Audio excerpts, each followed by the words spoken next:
Tonight, for the final programme of the year, we come to Beckenham in south-east London. Beckenham is a popular commuter town as it's only a 20-minute train ride to central London. This place was solidly Conservative until this summer, when Labour took the seat with a thumping majority. In the last few hours, our local audience members have been arriving, preparing their questions and thoughts for our panel. And as a group, as always, they reflect the general electoral picture across the nation. And tonight they want to ask, are the government's new housing plans an assault on our green and peasant land? They want to talk about the NHS, about Syria and the tragic case of Sarah Sharif. Welcome to Question Time.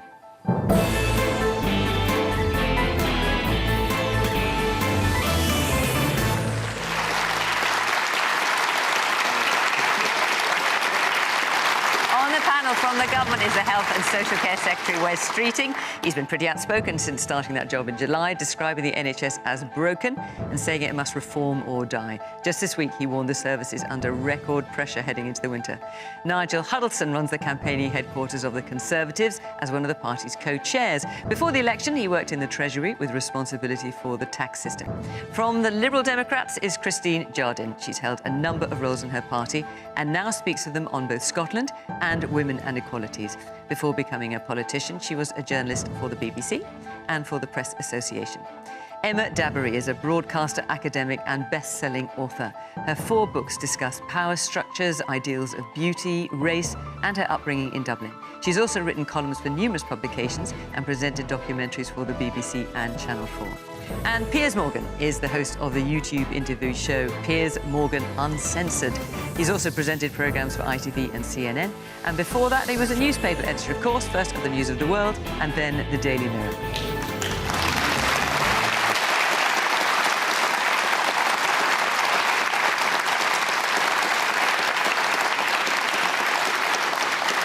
Good evening, welcome to our panellists, and welcome to our audience here in Beckenham. Good to see you, and of course, welcome to you at home. You can follow the programme on iPlayer and BBC Sounds, as well as, of course, watching us on BBC One. Let's take our first question, which is from Michael Conway. Michael. Are the government's new housing plans an assault on our green and pleasant land? Right, so there was a discussion in the House of Commons today about this. The government's got a new policy framework to build 1.5 million homes. In some cases, the government may decide unilaterally whether a proposal should go ahead. In some other cases, it may be that planning officers can approve proposals without permission from the local council or input from local residents. Wes?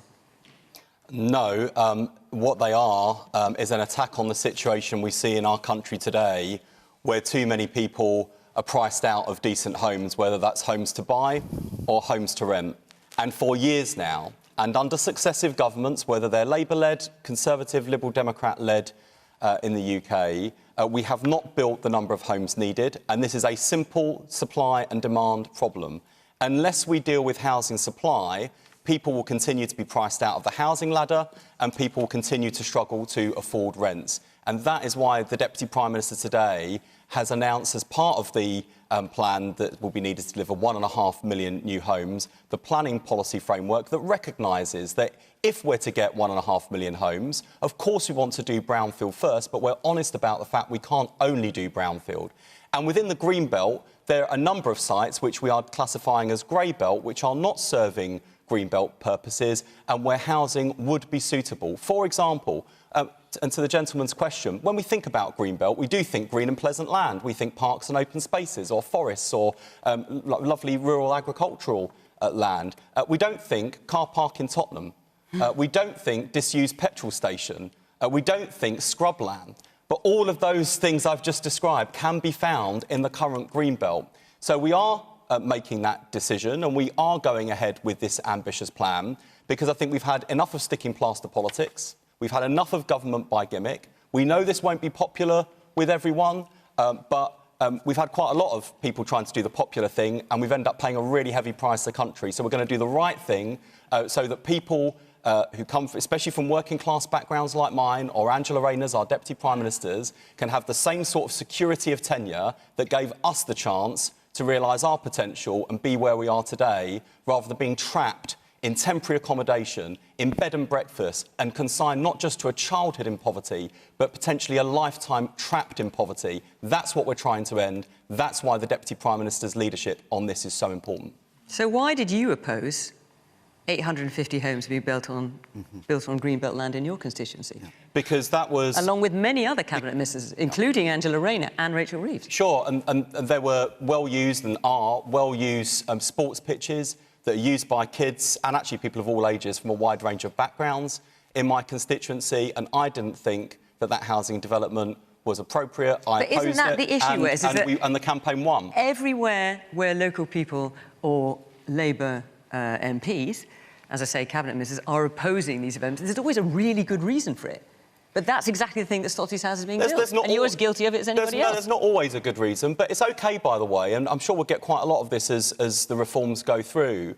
It's OK, actually, that whether it's MPs or councillors or members of the public, that if people don't think a particular development is right, that we speak up and we challenge. But it's also right that we're looking at it objectively as well, and that's what Angela Rayner's set out to do. So I don't actually regret defending those playing pitches, because that's really important for quality of life, for bringing kids, particularly from a very diverse part of London that I represent, for bringing kids from different backgrounds together to play sport. I think that's important. And there are going to be these sorts of choices and trade-offs. Housing won't always be appropriate, but it is important that we unlock the planning process, that we make it easier to build the homes that we need, and we get rid of the blockages that have stopped the number of homes needed, which have left people priced out of the housing ladder, or worse still, trapped in temporary bed and breakfast accommodation, where loads of kids in my constituency are today. And I tell you, if you sat in my constituency advice surgery on a Friday afternoon and met kids of primary school age describing in tears the conditions they live in, you'd want to build 1.5 million homes too.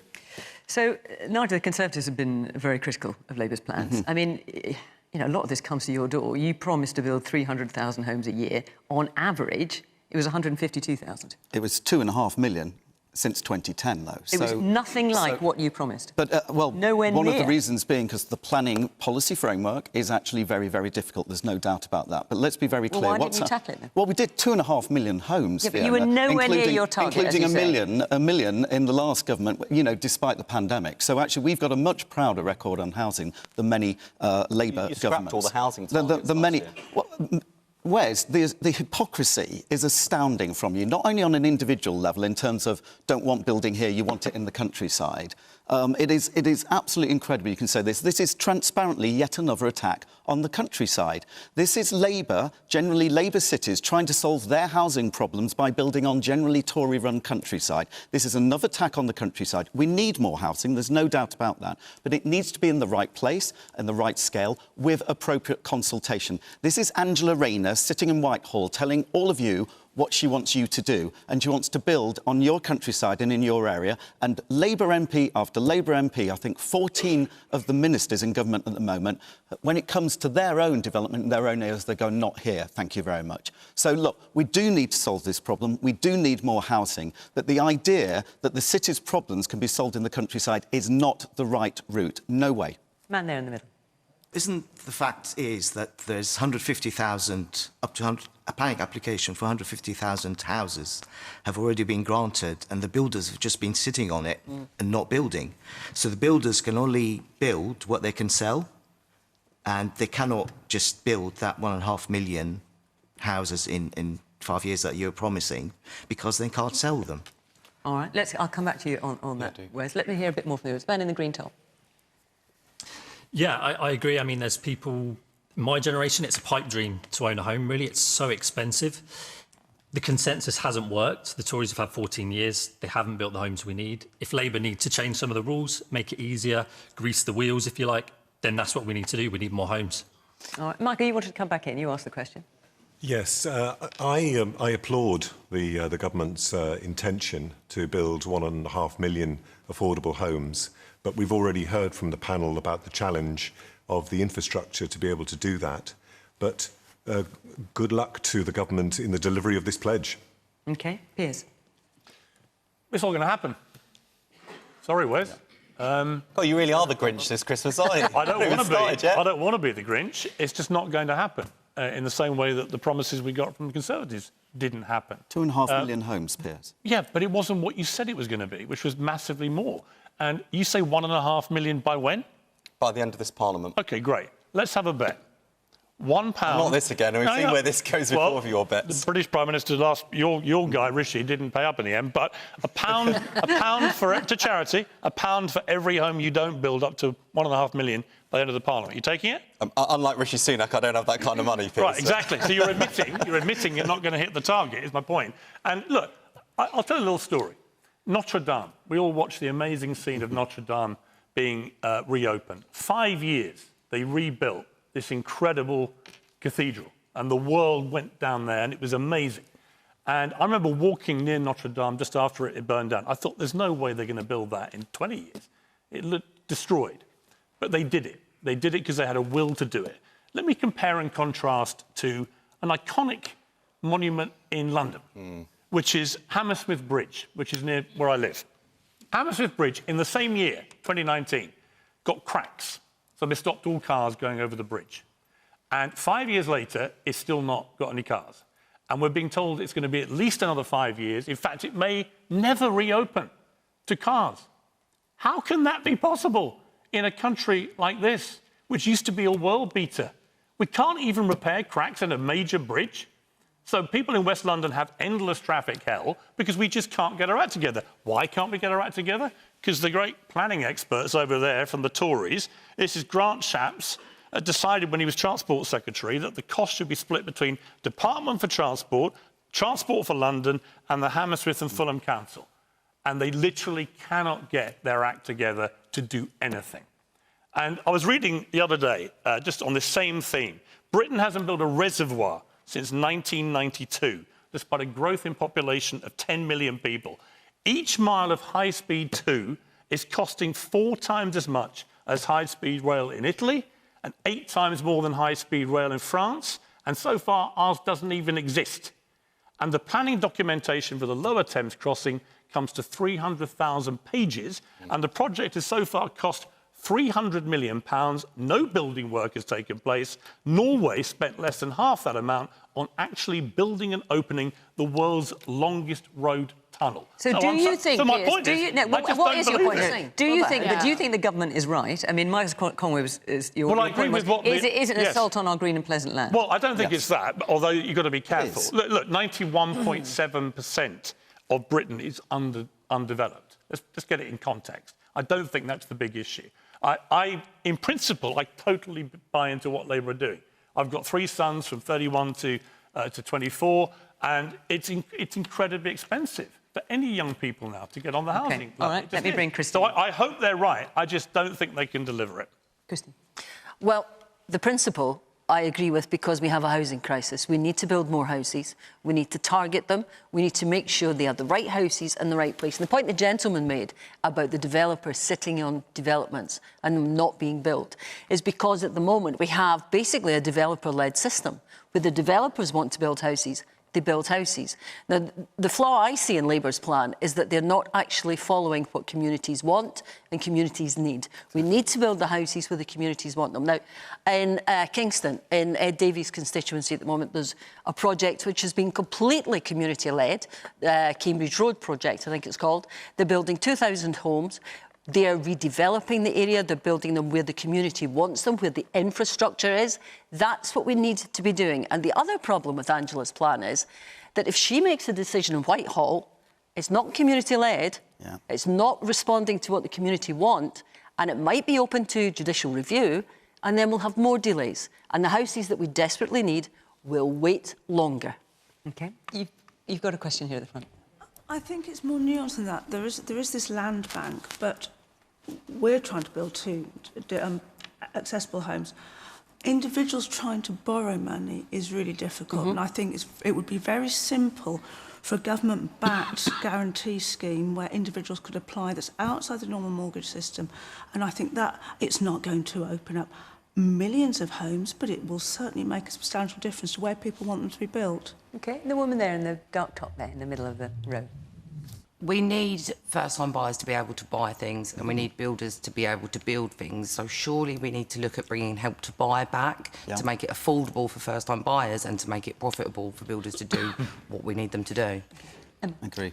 Doesn't Help to Buy, though, in many ways kind of worsen the situation if there's not also more houses being built, if there's not more supply? There was some suggestion that Help to Buy push prices up. Help to Buy pushes prices up. So Help to Buy can coexist, but there desperately needs to be more houses built. That's what's absolutely key. And I think it's just really defeatist, Piers, to be like, it's just not going to work. I, too, suspect they may not be quite able to achieve their stated aims. I mean, you've got house builders saying we're going to need 150,000 more tradespeople, for example, just even... Well, exactly. There's a massive labour shortage, and that's one of the things that we can, you know, possibly blame on issues with immigration in the country and people not being able to come into the country as easily as they previously were because of Brexit. But I don't want to get sidetracked. Well, hang on, nearly a million people came in last year. There is a labour shortage. I don't think that's the problem. There's a labour shortage. But like I said, I don't want to get sidetracked by that. There's not just a housing crisis. There's like a housing catastrophe. Like it's absolutely shocking that in this country there's such inadequate housing and such a shortage of housing for people. So I think the intention of building this 1.5 million, the intention of building this many houses is admirable and is necessary, even if they don't achieve it. OK, well, that's what we need to be working towards. Let's come back to you. So first of all, we had the woman over there saying that you know, why don't we reintroduce Help to Buy? And then you were talking about 150,000 homes where there is planning permission, but they're just not being built. There's definitely a challenge of land banking. I think the virtue of this target and the mission-driven way the government is approaching these big targets is it's really all of the things we've been talking about. It's making sure you've got the right skills, making sure you've got the right raw materials, making sure you've got the right planning policy framework, making sure you've got the right investment environment. Help to Buy? And Help to Buy would absolutely work effectively if you've got the supply rather than price people out. So there are a range of things that we need to do, and the point is you do need to do all of them. And that's why what the Prime Minister was saying last week with Plan for Change and the big targets in there are really important, because it gives the whole government and industry something to focus on, so we're all pulling in the same direction. Wes, and having these sorts of conversations where you work out as a country what you need to do to achieve a really big and important target, and you pull together to make sure you deliver it. How is whacking up stamp duty going to help with affordability? How is, given most of the need is actually in the cities, where you've just today announced a reduction in the house building target in the cities, and you're putting it into the countryside. How is that all sensible? You can understand why so many people across this country genuinely believe this is yet another attack on the countryside. You don't understand what it's like in rural areas. You are trying to solve the city's problems in the rural areas. It won't work because lots of people don't want to move to the countryside either. So you are trying to solve the city's problems. Why don't you focus? Why don't you get Sadiq Khan and others to focus on the cities and solve their problems by house building in their own areas? Let me just say three things really briefly. Firstly, in my London borough, thanks to the Mayor of London and our Labour Council, we are building more council houses in Redbridge than we've had for generations. Secondly, to your point on hypocrisy, I have been willing to take on views in my own constituency, in Hainault, for example, where we built temporary accommodation because I thought that accommodation would be better than kids being stuck in bed and breakfast. And I had lots of local opposition and I lost votes over it the election before last. So I'm willing to take on unpopular arguments to do the right thing. And thirdly, Nigel, when it comes to criticism of this government, the things we get right, the things we get wrong, we will absolutely take the criticism on the chin from the voters, whether you voted for us or not, because we work for you. What I will not do is take lectures from a party that trashed this government over the last 14 years, has not shown a single shred of responsibility and hasn't even had the decency to say sorry for the mess you left this country in. All right, OK. So I'm just going to... I want to fit some more questions in, so I'm going to leave that there for now. Before I move on to our next questions, I want to fit 4 in and give them all a decent outing. I just want to let you know this is our final programme before Christmas. We'll be back on January the 16th and we will be in Northampton for that programme, and the week after that we're in Stockport in Greater Manchester, so Northampton and Stockport. And if you'd like to be in the audience for either of those programmes, go to the Question Time website, follow the instructions there, and hopefully we will see you, Northampton and Stockport. Right, let's take our next question now. It's from Susan Richards. Why does the NHS wait so long to treat people, causing people to become sicker and more expensive to treat? Well, look, where's your health secretary? Obviously, this is a question that's going to come to you, but I'm just going to get around the rest of the panel just for a moment. So, why does the NHS wait so long to treat people? Nigel, obviously, a lot of this is built up under the Conservative administration. Well, it has, but Wes just said, you know, what did you achieve in government as well? 4 million more jobs. And then when it came to the NHS, by the way, which is an immensely complicated system, we're all proud in the NHS, but let's not pretend for 1 minute that the answer is always throwing more money at it. It needs to be more efficient and more effective.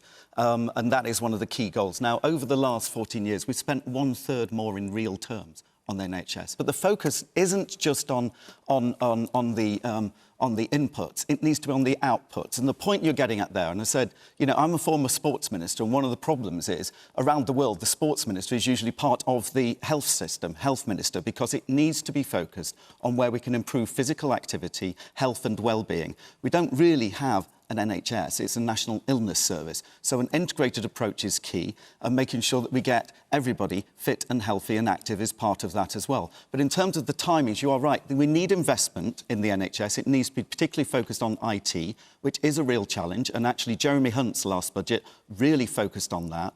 But focusing on outputs and outcomes, not just constantly looking on who can spend most and having the arms race on who spends most. Are you proud of the Conservatives' record on the NHS? Well, the outcomes, actually, significant improvements, and more people actually were served by the NHS, and of course 50,000, I think, significant improvement in the NHS in your tenure. No, I said in terms of some health outcomes. But sorry, I have to Piers, I'm not going to pretend for 1 minute we did not get everything right. You cannot have a straight face and tell the British public you made significant improvements in terms of NHS. Health, in terms on of almost every metric of the NHS, you lot were a total disaster. Don't put words in my mouth. Go on. OK, so I said there are significant health outcome improvements in terms of the NHS. Many of you will have had positive experiences with the NHS. Many of you will have had operations that didn't exist 20 years ago. Let me tell you my experience. All right, let me tell you my experience. Lots of people had experience. Let me give you an example. I'm not going to pretend for 1 minute that we got everything Nigel, right. Let me give you an example which I suspect will resonate more with the audience, because they probably all have similar stories.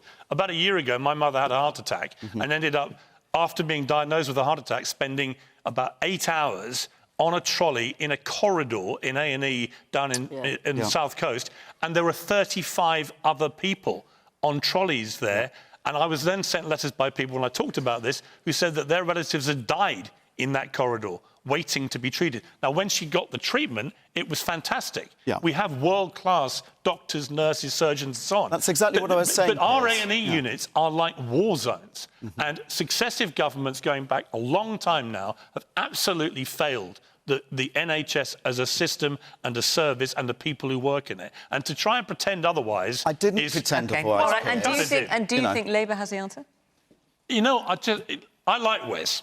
Not just because you're an Arsenal fan, but I do like him. But look, think about Susan... No, here's my point. My point is that when I hear these pledges that come out, right? I mean, the last time I appeared with Wes on the BBC, you couldn't even remember the last 6 pledges you'd come out. I also couldn't get wording. She was on with Nigel Farage, so I was just sort of... No, it wasn't on here, but I remember you couldn't remember because there were 6 pledges. It was just too many. Now there's another 5. So that's 11 pledges this year we've had from the Labour Party. And you keep making pledges, just as the Tory governments did consecutively, about the NHS. I don't want to hear any more pledges or promises. I actually think that we could just wait and see if we feel a tangible improvement, and people will know, and the figures will be what they are. Stop promising us things that you can't deliver. Just make it better. Woman at the very back. Well, I'd like to say, first of all, I think we're all absolutely sick and tired of listening to you guys kick this back and forth, parliamentary term in, parliamentary term out. What I can't get to grips with is why do we never hear from the people running the NHS? And I think the name that comes to mind is Amanda Pritchard. Now, I watch a lot of current affairs shows and listen to the radio, and she is the grey woman of the NHS. So how do we get to hear more from the people who are actually running it and will probably still be there when you have all moved on to your reality TV shows or Strictly Come Dancing, I don't think that's going to happen. etc., etc. Thank you. Man here in the blue jacket. Very good.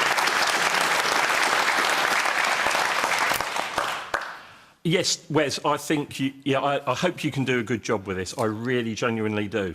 My experience of the NHS, my father was in hospital, sadly, at the end of last year. He went in with a complication on a hip replacement that had done.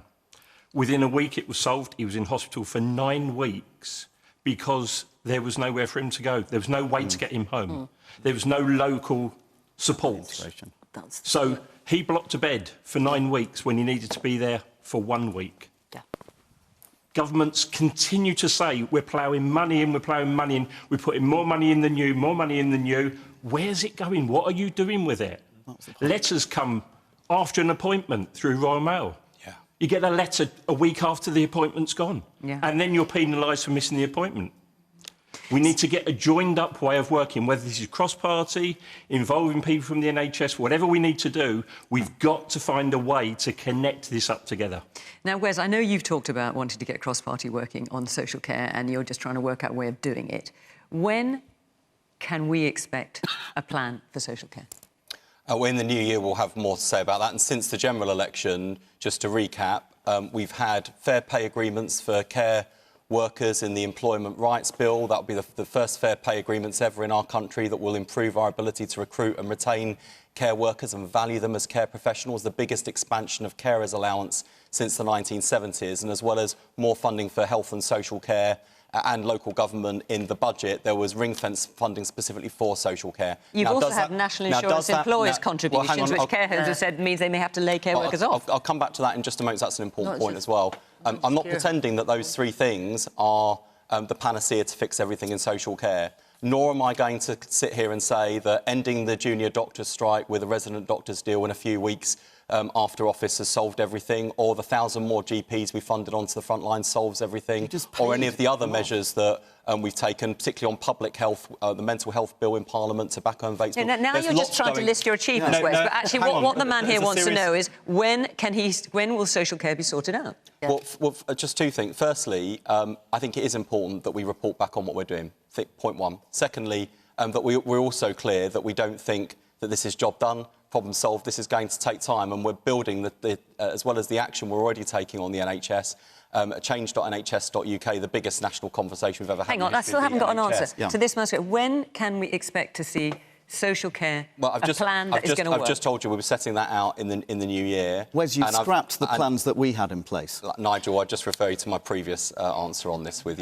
regards to you. I mean, you won't even acknowledge the scale of the challenge in the NHS. No wonder you didn't solve it. Certainly do. The final thing I want to just say, because I think this is important in terms of the broad sweep of the NHS. Why are we in this mess? It's partly the top-down reorganisation that spent billions of pounds and set the NHS back. It's partly because even when money has gone in, so, for example, we had a big expansion of staff working in hospitals. It's the wrong people in the wrong place.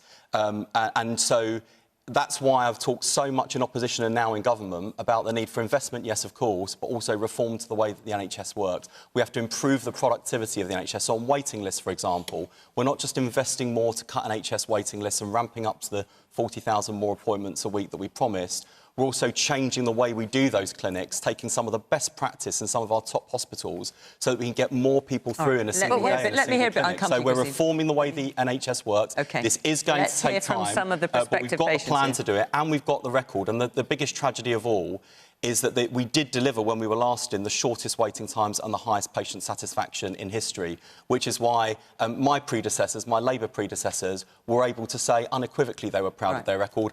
Unfortunately, our predecessors can't say the same for theirs. Man here in the red tie.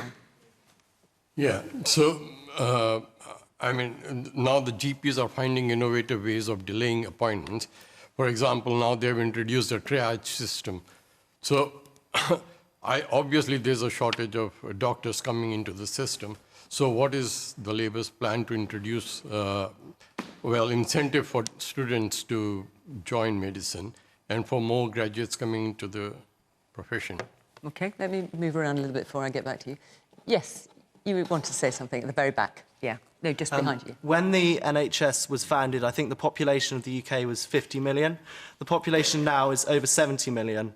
So it's all good pumping money into the NHS, but what's the point in pumping money into an organisation that isn't really working anymore with our much larger population? So would you rather see something other than the NHS? Yeah, I think a system like in France where the people who have enough money can pay into it, and then the people who don't have enough money don't have to pay into it, and the system just works a lot better. OK. Woman in the blue top. I would love to see a cross-party group working to fix the NHS, but do you really think that could actually happen with the very different values? So Labour came in, sorted out all the issues with the doctors and the nurses, stopped the strikes, and immediately the Conservative Party then completely attacked them for that. So with such inherently different values, could that actually really work? Can I just come in on this? Look, I'm sorry, but they spent your money. They didn't negotiate anything. They didn't have any improvements in That's not what the woman there was saying, which is why you're looking like that. She's asking about cross-party working, given that you're kind of different. Are you prepared to do cross-party working? I'm always or prepared do you just want to sit here and criticise each other? To be honest, actually, there's a lot more cross-party work goes on in Parliament than you see. So the answer a lot is of the yes. Time. Always okay. willing Let to me do hear from But Christine. Wait, can I finish this point? Because on the solving the dispute, it was by basically giving them everything they wanted to, with no conditions attached. And this is what I'm saying. It wasn't just throwing, you know, it was more money being thrown in with no better outcome. I'm sorry, this is like the arsonist attacking the fire brigade for not putting out the fire task. Let's hear from some other people on this panel. Your strikes cost billions of pounds in the cost of backfilling those strike actions and saw over 1.5 million operations, appointments and procedures cancelled and delayed. That is a heavy price for failure. We are cleaning up your mess. Christine. Actually, I'm really sorry, guys, but what we've just seen is an illustration of the problem and the point that the lady made. You sat here and you argued about strikes and about pay deals. People want to see the NHS working. The original question was, why is it taking so long? It's taking so long because you're not addressing social care, which was the other question. You're not coming up with a system to get people through hospitals, get them the social care. If we had free personal care, we could get them out of hospital much more quickly. The package is there to free up the hospital beds. And yes, we need to work cross-party. We've offered to do it, but you know what? We need to stop arguing about the political side of it and talk about health, getting the health service to people, depoliticising the NHS. Ideally, none of us would have anything to do with it. It would be run by people who know about medicine and who don't care about the politics. And then maybe you'd hear more from Amanda Pritchard, which was the point you were making. Emma. Yeah, I think, unfortunately, like my positive feelings to the attempts with housing, to the announcements that have been made about housing, I feel like a lot more, I guess, trepidation and concern about what's going on with the NHS. And I even feel like your strategy shifts, Wes, are... I don't know why they are the necessary strategy shifts that would be required. So from hospitals to community for prevention. Yeah, sickness to prevention. And then analog to digital sounds great, but I think when you dig a little deeper into it, I would have questions around that as well. And I think there's the real fear and suspicion with you that you're perhaps like lining the NHS up for more privatisation. And a question that I would like to ask you is why so much of your donations come from private healthcare, your personal donations come from private healthcare individuals and companies, because I think that kind of suggests something of a conflict of interest. Well, I'd say a few things in response to that. Firstly, we don't have state-funded politics or political parties. We do have to fundraise, and there can be no conflicts of interest, not least because I don't have donors who are directly providing private healthcare. Any that have tangential links to private healthcare, there are strong governance arrangements so that I would never be involved in decisions that could be actually benefiting or perceived to benefit my donors. That's the first thing. Emma's looking very sceptical. The second thing, and it's OK to be sceptical. The second thing I would say is in terms of NHS privatisation, we'll privatise the NHS over my dead body. I understand the cynicism of the guy at the back there about whether we will be able to afford an NHS free at the point of use. I think there's lots of anxiety, unprecedented anxiety about whether that's the case. But, do you know, that fundamental principle of an NHS free at the point of use is a principle of fairness. It meant when I went through kidney cancer, the one thing I never had to worry about was the bill, and we should cherish that. When I look at other healthcare systems and why they perform better, there are lots of underlying reasons about how they deliver healthcare, but the model of funding isn't one of those reasons. And the final thing I would say is, to Christine's point about you haven't done this, you haven't done that, if we're here in 4 years' time, I think that would be totally fair.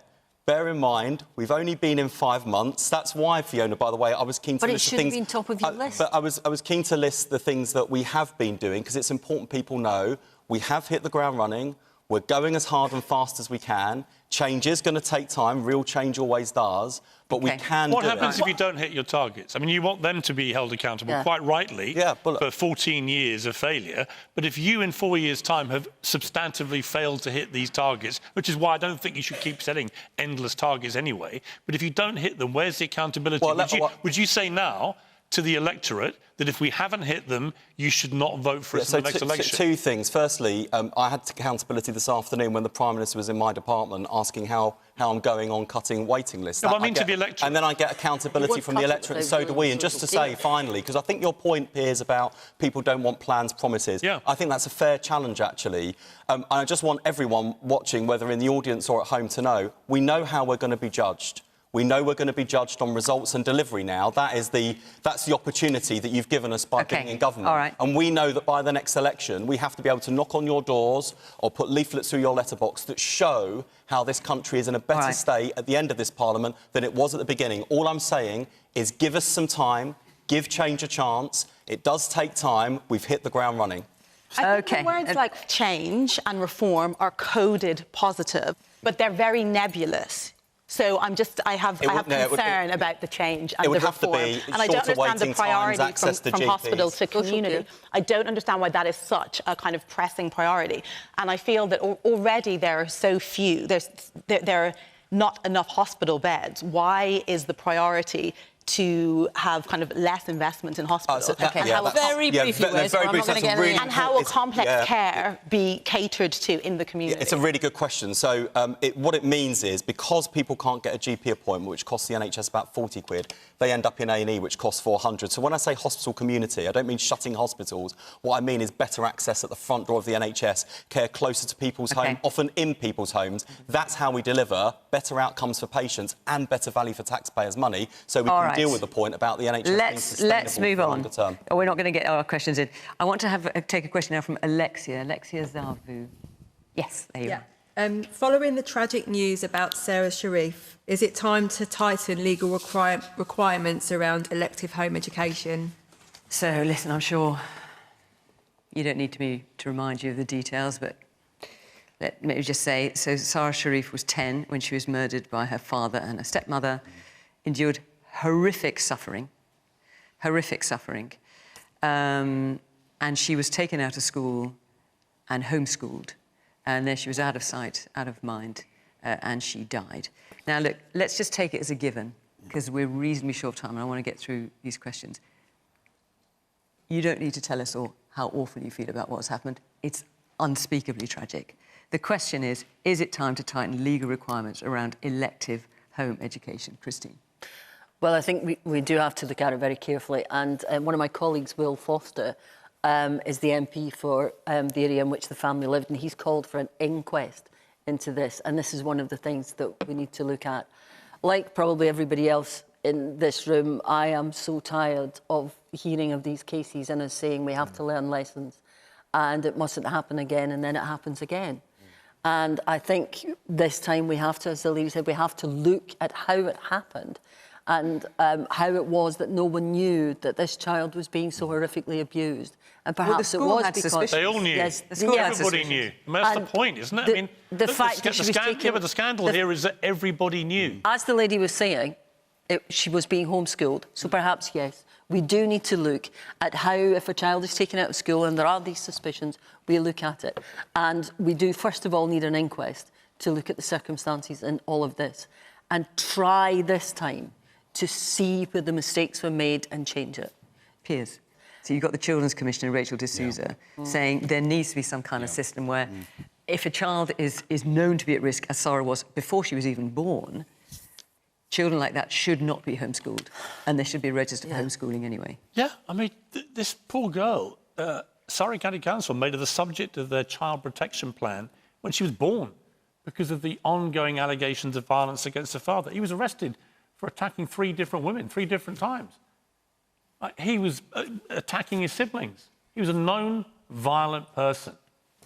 And yet, despite that, she ends up with years of torture, being punched, being strangled, battered with a cricket bat and a metal pole. Her back was broken 10 times. When she died, they found 25 fractures and 71 external injuries, including bite marks and burn marks from an iron. That's what she was sent back to finally endure. And I think the school failed. It's not enough to just say we're concerned about these bruisings, and then when she's sent home, that's it. The police failed. They knew this guy was dangerous. They knew that he was clearly, there was stuff going on with this girl. Nothing happened. The family court failed her, and the social services failed her.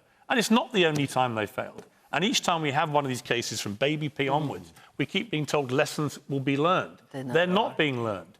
And these kids should never slip through the cracks.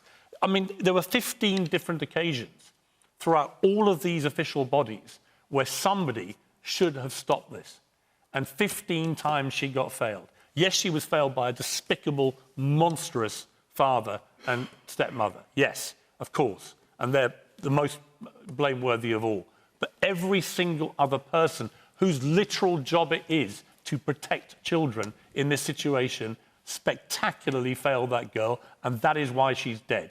And if this ever happens again, where you have so many years of abuse, and everybody knows, then the idea that she gets allowed to go home to be educated by the monster who's abusing her, and that's it, and she has no escape, is a complete outrage in this country and has to be stopped. Emma. Yeah, I think the emphasis on homeschooling is misleading. We hear of these cases, of similar cases, horrific cases, of children who were in school as well. And as you said, the school was aware of these injuries and they were reported. And I think it just goes back again to just the crumbling, dysfunctional infrastructure of the country and the lack of support and funding and resources for social services, for children's services. These things are, chronically underfunded, so there's actually often not capacity to look after the vulnerable people in our society. Let's hear a bit from audience. This woman there with her hand up. Yes. Yes, so my mother, she worked as a social worker for many years, and she constantly talked about how understaffed they were.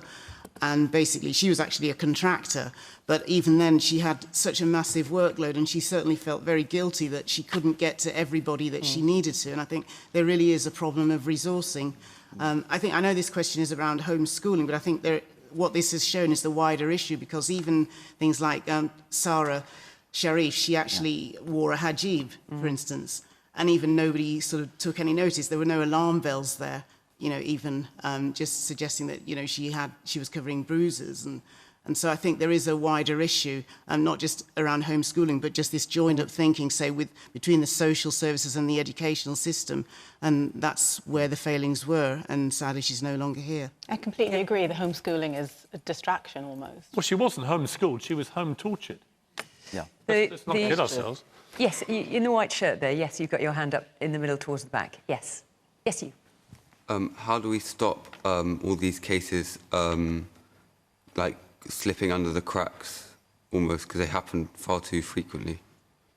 They do happen far too frequently, and as you say, we keep hearing lessons are being learned, and then the same mistakes seem to be made. Yes, the woman in the middle there in the brown shirt. Hi, so I am a deputy pastoral manager in a special needs education school at the moment, and we've had cases where it's out of our hands in the sense of some children they come to our school and we don't meet their needs. So then they're almost sort of put out of the system and at home for lengths of time, not in any sort of educational needs. And my role obviously is to build those bridges between the school, home and throughout. And I'm being used to sort of patch up areas in the school of, understaffing, managing behaviours, and being used at sort of every resource throughout the school, when actually really what we should be doing is focusing on those situations. And do you think a register, as Rachel D'Souza, the Children's Commissioner, has called for, a register of children who are being homeschooled? I mean, at the moment, there is no central register, so there's no way of checking up. Do you think that would be, with your experience, would that be a good thing? Absolutely, because we've got autistic children who are non-verbal, who can't communicate, and we need to take that out of their hands and protect them from all of those situations. I mean, whereas another thing that Rachel D'Souza talked about today was not just a register for homeschooling, as Alexia is referring to, but also having a central system whereby a child, the way she put it was a child has one individual number. So she had the NHS number, the number given under social services, the number in education, it's always the same number. And she says she's been trying to get this for years, and every time she's told it's just too difficult.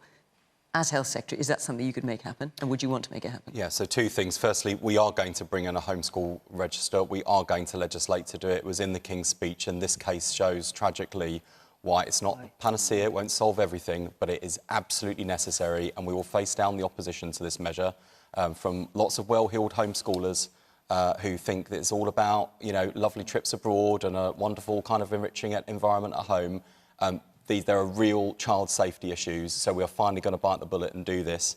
The second thing, what Rachel D'Souza said about the children's identifier, we are going to look at, because what you need to be able to do, and I don't want to prejudge what's happened, because I've agreed with every word Piers said about this case, and what's hard about this is the range of interactions the state had with that girl and that family, and still failed to save her and still failed to take her out of harm's way. So whatever we can do to make it as easy as possible to join the dots and identify patterns, we absolutely must do this. It's quite easy, and that's why, in terms of the NHS, we are going to have a big push on how we do better join up of our systems, because on patient safety failures, for example, if we can look at patterns and trends, we can improve the system and we can improve patient outcome. So I think this is an important thing for us to be doing as a government. But in terms of child safety, child protection, children's social care, this is a big priority for us. The Education Secretary announced a wider reform package off the back of Josh McAllister's review of children's social care. And we have got to do more to keep these children alive, safe, well, and free from harm, particularly where that harm comes from their own family. Nigel. Well, the specific would you back a register? I think it makes common sense, and because actually one of the...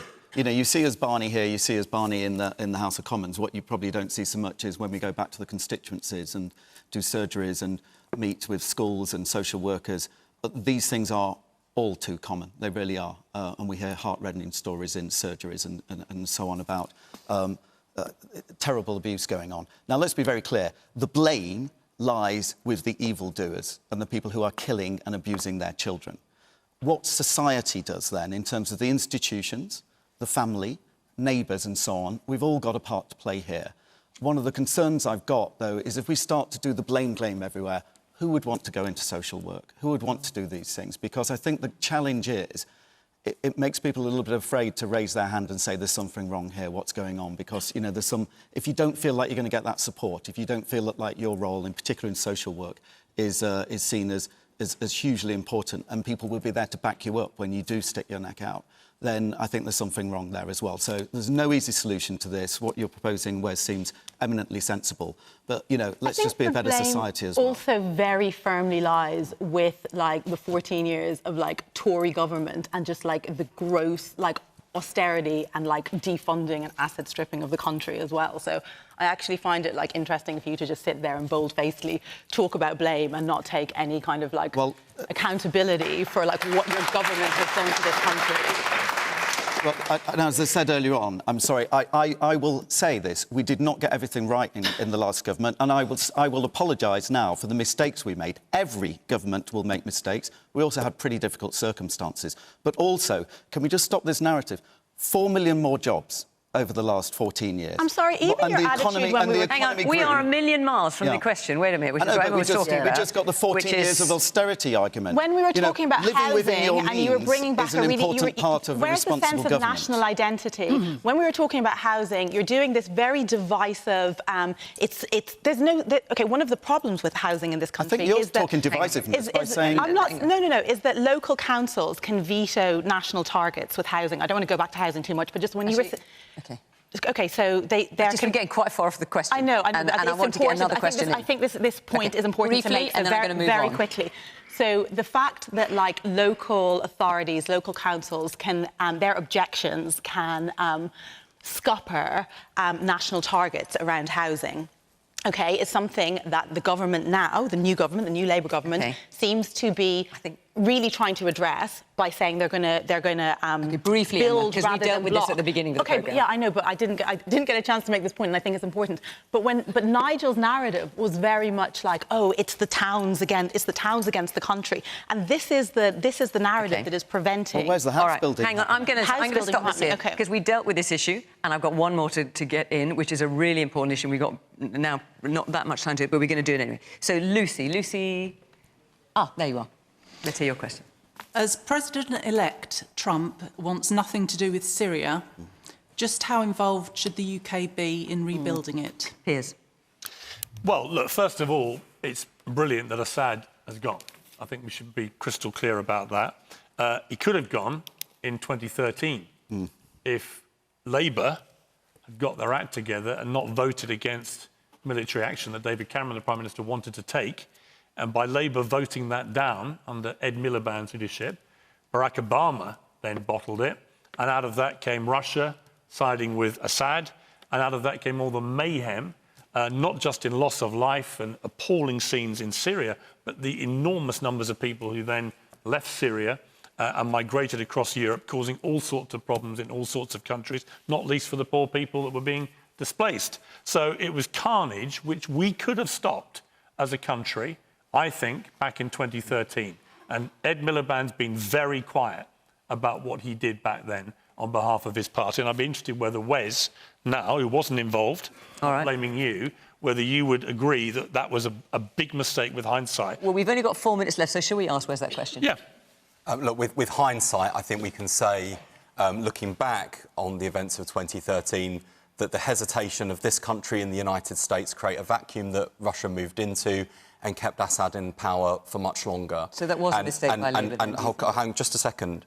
What I cannot say with certainty, and what we can't say for certainty even now that the rat has fled to Moscow to his backers, we cannot say that the back of Assad is going to lead to a better Syria yet. We don't know. It's too soon to judge. There are some encouraging signs, which range from the fact that the new regime is working with the international community to hand over chemical weapons stockpiles, right through to the utterly appalling fact that there are children who've walked out into freedom, who were born into prison, have never seen the sun, never seen the sky, never seen a tree, and that is the kind of regime they were living under. So do I think that back in 2013, had we acted, Russia would have been there and Assad would have been propped up for as long as he had? I don't think that's true. I think if the West had acted faster, Assad would have been gone. Would that have led to a better Syria than the one we've had under Assad? Let me bring everyone else in. I don't know. I've only got 3 minutes left. We know from our own foreign policy history, inaction is a choice, but so is action. And we've seen in other cases like Libya, where action did not lead to a better future. So it's going to have to bring the rest of the panel in. You've made your admission. We can move on, Wes. It's fine. I think we need to talk about the future of Syria. Well, let's answer the question, which is how involved should the UK be in rebuilding it? You've got about a minute. I think we need to work with our European allies to make sure that we do everything possible to make sure that the future for the Syrians is better than they have had under Assad. We need to move forward. If Trump wants nothing to do with it, then we cannot allow a vacuum into which you will get more collapse, more civil war. It is very soon, as Wes says, we have to watch very carefully what's happening, and we have to try and work with the actors on the ground to try and move towards a progressive state, the introduction, hopefully, of democracy. But we need to take our time and make sure we do it properly. I'm so sorry to rush you, just because we're running out of time.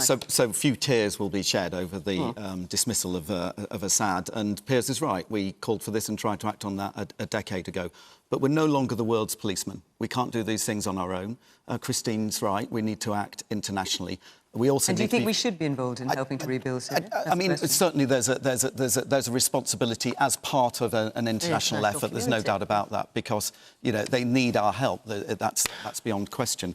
But developments in Syria, we do need to watch very, very carefully. Our enemy's enemy is not necessarily our friend, and we need to be very cautious about what's happening there in terms of the new regime. In terms of the UK rebuilding Syria, I would just question where Israel's currently bombing Syria, where are those weapons coming from? Are they potentially being sold from Britain? So, yeah, I don't know really what the... does Britain have any kind of interest in rebuilding Syria? Lucy, where are you? What's your view? We need a bit. I think that we need to learn the lessons from other experiences in that area, and I think... what you're thinking, Libya and Iraq, for example, are you? Yeah, and also the protection of women. You know, you talk about hopefully a progressive society, and I would absolutely hope that the UK could offer their assistance in helping create that, and we therefore could have an ally in that area, which would be very beneficial. We can't let what happened in Afghanistan happen again. When we chuck women back to these Taliban monsters and we take them back 1,000 years, which is an utter betrayal of millions of Afghan women. So if we see any sign of that happening, we don't know. These rebel guys are We former have to watch Al-Qaeda very leaders. carefully. We have to monitor very carefully and watch very carefully and make sure that if we do get involved, that the people that we help into power are, are going to be a good force, a force for good in Syria. I am going to end it there. I suspect it won't be the last time we talk about Syria, given events there. But for now, for our final programme of the year, for Christmas, that's it. Thank you very much to the panel. Thank you very much to all of you for taking part. And, of course, thank you to you at home for watching. Might be a bit early to say it, but since we're not back on air till the new year, happy Christmas. Merry Christmas. And we will see you after it. From all of us here, bye-bye.